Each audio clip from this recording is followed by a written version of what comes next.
આજે હું તમારી સાથે શેર કરીશ શિયાળા સ્પેશિયલ શક્તિવર્ધક ગુજરાતી ખજૂર પાકની રેસીપી. તો આ પાક ખજૂર, માવા અને ડ્રાયફ્રૂટ સાથે સ્વાદમાં એકદમ ટેસ્ટી લાગે છે. જનરલી ખજૂર પાક બનાવતી વખતે આપણે પોચા ખજૂરનો ઉપયોગ કરવો પડે છે. આજે હું તમારી સાથે કંદોઈની એક એવી ટીપ શેર કરીશ કે ઘરમાં રહેલા કોઈ પણ ખજૂર સાથે તમે ખજૂર પાક બનાવી શકશો. સાથે ખજૂરમાં જરા પણ ચીકાશ ન રહે અને ખજૂર પાકના એકદમ સરસ ચોરસ પીસ તૈયાર થશે. તો ગોળ કે ખાંડના ઉપયોગ વગર તૈયાર થતો આ ખજૂર પાક 100 ફાયદાઓથી ભરપૂર છે, જે શરીરને ઇન્સ્ટન્ટ એનર્જી આપે છે, સાથે હાડકાને પણ મજબૂત કરે છે. તો તેને એકવાર ચોક્કસથી ટ્રાય કરવા જેવો છે. તો ચાલો રેસીપી શરૂ કરીએ. ઘરે બજાર જેવો ખજૂર પાક બનાવવા માટે મેં 1 કિલો જેટલો ખજૂર લીધેલો છે. તો મેં આ રીતના લાલ ખજૂરનો ઉપયોગ કરેલો છે. છરીની મદદથી તેના ડીટીયાના ભાગને કાઢી લઈએ અને ખજૂરમાં રહેલા બીના ભાગને કાઢી લઈએ. આ રીતના બધા જ ખજૂરને તૈયાર કરી લઈએ. પણ ખજૂર પાક માટે આ ખજૂર થોડો કઠણ છે, તો ખજૂરને સોફ્ટ કરવા માટે મેં આ તપેલામાં થોડું પાણી ગરમ કરી લીધેલું છે. તેની ઉપર આ રીતનો ચેણો રાખી દઈએ અને હવે બી કાઢીને તૈયાર કરેલા ખજૂરને ચેણામાં રાખી દઈએ. ઢાંકણ બંધ કરીને હાઈ ગેસની ફ્લેમ પર ખજૂરને 8 થી 10 મિનિટ માટે સ્ટીમ કરી લઈએ. તો લગભગ 8 મિનિટ જેવું થઈ ગયું છે. ઢાંકણ ખોલીને જોઈએ તો ખજૂર એકદમ સોફ્ટ થઈ ગયો છે. તો હવે ગેસની ફ્લેમ બંધ કરી દઈએ અને હવે ખજૂર પાક માટે ખજૂરને સાતળવા મેં અડધા કપ જેટલું ઘી લીધેલું છે. તેમાંથી થોડું ઘી કઢાઈમાં એડ કરી દઈએ, જ્યારે બીજા ઘીનો ઉપયોગ આપણે ડ્રાયફ્રૂટને સાતળવા માટે કરશું. હવે સોફ્ટ થયેલા ખજૂરને ઘીમાં એડ કરી દઈએ અને સારી રીતે મિક્સ કરી લઈએ.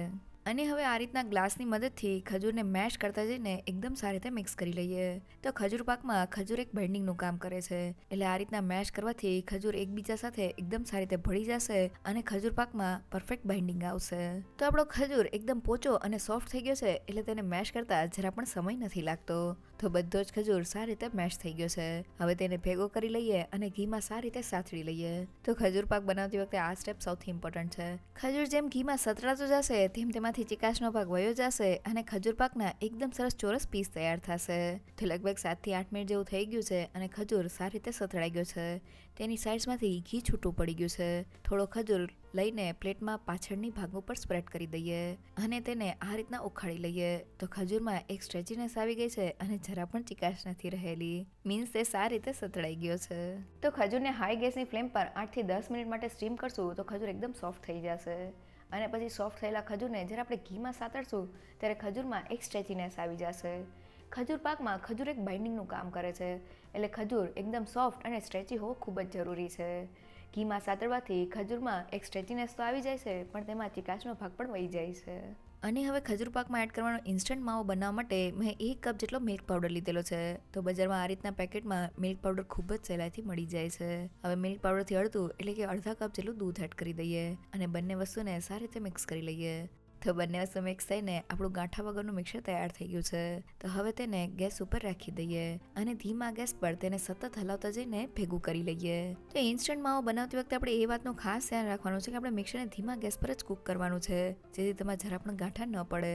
તો લગભગ 5 મિનિટમાં તમે જોઈ શકો છો કે મિક્સર એકદમ સારી રીતે ભેગું થઈ ગયું છે. તો હવે તેમાં 1 મોટી ચમચી જેટલું ઘી એડ કરી દઈએ અને તેને સારી રીતે મિક્સ કરી લઈએ. તો ઘીને લીધે મિક્સર એકદમ સારી રીતે પેનની સપાટી છોડવા લાગશે. તો તમે જોઈ શકો છો કે ફક્ત 5 થી 7 મિનિટમાં આપણો ઇન્સ્ટન્ટ માવો બનીને તૈયાર થઈ ગયો છે.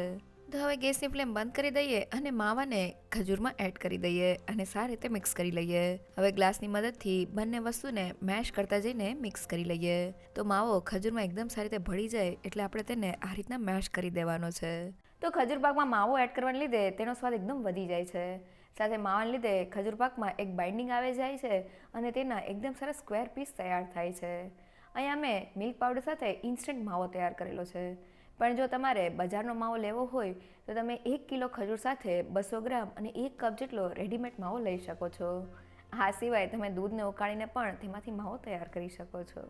તો બધી જ વસ્તુ એકદમ સારી રીતે મિક્સ થઈ ગઈ છે. હવે ગ્લાસને લઈ લઈએ. તો તમે જોઈ શકો છો કે માવો ખજૂરમાં એકદમ સારી રીતે મિક્સ થઈ ગયો છે. અને હવે ડ્રાયફ્રૂટને શેકવા અડધા કપ જેટલા ઘીમાંથી વધેલું 3 મોટી ચમચી જેટલું ઘી પેનમાં એડ કરી દઈએ. હવે મેં ડ્રાયફ્રૂટમાં 3/4 કપ અને વજનમાં 75 ગ્રામ જેટલા બદામના ટુકડા લીધેલા છે. સાથે તેટલા જ પ્રમાણમાં એટલે કે 3/4 કપ જેટલા કાજુના ટુકડા અને 3/4 કપ જેટલા પિસ્તાના ટુકડા લીધેલા છે. તો હવે કાજુ, બદામ અને પિસ્તાને ઘીમાં સારી રીતે સાતળી લઈએ. તો જેને એકદમ સહેલું માપ 1 કિલો ખજૂર સાથે આપણે તેનાથી ચોથા ભાગનું એટલે કે 250 ગ્રામ જેટલું ડ્રાયફ્રૂટ લેવાનું છે. અહીંયા ડ્રાયફ્રૂટમાં તમને ભાવતા કોઈ પણ ડ્રાયફ્રૂટ તમે લઈ શકો છો. તો ડ્રાયફ્રૂટ સારી રીતે સતળાઈ ગયા છે. હવે મેં અહીંયા 1/4 કપ અને 4 મોટી ચમચી જેટલા મગજતરીના બી લીધેલા છે. સાથે 2 મોટી ચમચી જેટલા ખસખસ એડ કરી દઈએ અને તેને પણ સારી રીતે સાતળી લઈએ. તો લગભગ 1 મિનિટમાં જ આપણા ખસખસ અને મગજતરીના બી સતળાઈ ગયા છે. ગેસની ફ્લેમ બંધ કરી દઈએ. હવે મેં અહીંયા 1 કપ જેટલું સૂકા કોપરાનું છીણ લીધેલું છે. તેને એડ કરીને સારી રીતે સાતળી લઈએ. તો મેં ઝીણા છીણનો ઉપયોગ કરેલો છે એટલે આપણે તેને ગેસની ફ્લેમ બંધ કર્યા પછી જ એડ કરવાનું છે, જેથી તે જરા પણ બળે નહીં. તો બધી જ વસ્તુ એકદમ સારી રીતે સતળાઈ ગઈ છે. તો હવે તેને લઈ લઈએ અને ખજૂરમાં એડ કરી દઈએ. સાથે ફ્લેવર માટે 1 ચમચી એલચી પાવડર અને અડધી ચમચી જાયફળ પાવડર એડ કરી દઈએ અને બધી જ વસ્તુને મિક્સ કરી લઈએ. તો બધી વસ્તુ મિક્સ થઈને આપણું ખજૂર પાકનું મિક્સર તૈયાર થઈ ગયું છે. તેની સાઇડ્સમાંથી ઘી પણ છૂટું પડી ગયું છે. તો હવે ગેસની ફ્લેમ બંધ કરી દઈએ. તૈયાર થયેલા મિક્સરને હાથમાં લઈને જોઈએ તો તેમાંથી આ રીતના ગોળી વળે છે. મીન્સ આપણા મિક્સરમાં એકદમ પરફેક્ટ બાઇન્ડિંગ આવી ગયું છે. અને હવે ખજૂર પાકને સેટ કરવા માટે મેં આ રીતની પ્લેટ લીધેલી છે અને તેની ઉપર બટર પેપર લગાવી દીધેલું છે. તમે તેની જગ્યાએ થાળીનો ઉપયોગ પણ કરી શકો છો. હવે ખજૂર પાકના મિક્સરને પ્લેટમાં રાખી દઈએ. હવે મેં વાટકીની પાછળ થોડું ઘી લગાવી દીધેલું છે. તેને ખજૂર પાક ઉપર પ્રેસ કરતા જઈને તેને એક સરખા લેવલમાં કરી લઈએ. તો ખજૂર પાક એક સરખા લેવલમાં થઈ ગયો છે. તેની ઉપર થોડા ખસખસના દાણા અને થોડી પિસ્તાની કતરંત એડ કરી દઈએ અને વાટકીની મદદથી તેને પ્રેસ કરી દઈએ, જેથી તે ખજૂર પાક સાથે એકદમ સારી રીતે સ્ટીક થઈ જાય. હવે ખજૂર પાકને સેટ થવા માટે 6 કલાક માટે રહેવા દઈએ. તો લગભગ 6 થી 7 કલાક જેવું થઈ ગયું છે અને ખજૂર પાક એકદમ સારી રીતે સેટ થઈ ગયો છે. તો હવે તેના પીસ કરવા માટે લઈ લઈએ. સૌથી પહેલા ખજૂર પાકને પ્લેટથી અલગ કરી લઈએ અને બટર પેપરને કાઢી લઈએ. હવે છરીની મદદથી તેના સ્ક્વેર પીસ કરી લઈએ અને હવે તૈયાર થયેલા પીસને હાથમાં લઈને જોઈએ તો આપણો એકદમ બજાર જેવો ખજૂર પાક તૈયાર થયો છે. હાથેથી તોડીને જોઈએ તો ખજૂર પાકમાં જરા પણ ચીકાશનો ભાગ નથી. મીન્સ તે એકદમ પરફેક્ટ છે. એકવાર જરૂરથી ટ્રાય કરજો. તો ઘરે ખૂબ જ ઓછા ખર્ચામાં ડબ્બો ભરીને અને અંદાજિત 1.5 કિલો જેટલો ખજૂર પાક તૈયાર થયો છે. તૈયાર થયેલા આ ખજૂર પાકને એરટાઇટ કન્ટેનરમાં ભરીને તમે બહાર 1 મહિના સુધી અને રેફ્રિજરેટરમાં 3 મહિના સુધી સ્ટોર કરી શકો છો. તે જરા પણ નથી બગડતો. તો ઘરે ખૂબ જ ઓછા ખર્ચામાં 100% બજાર જેવો આપણો ખજૂર પાક બનીને તૈયાર થઈ ગયો છે.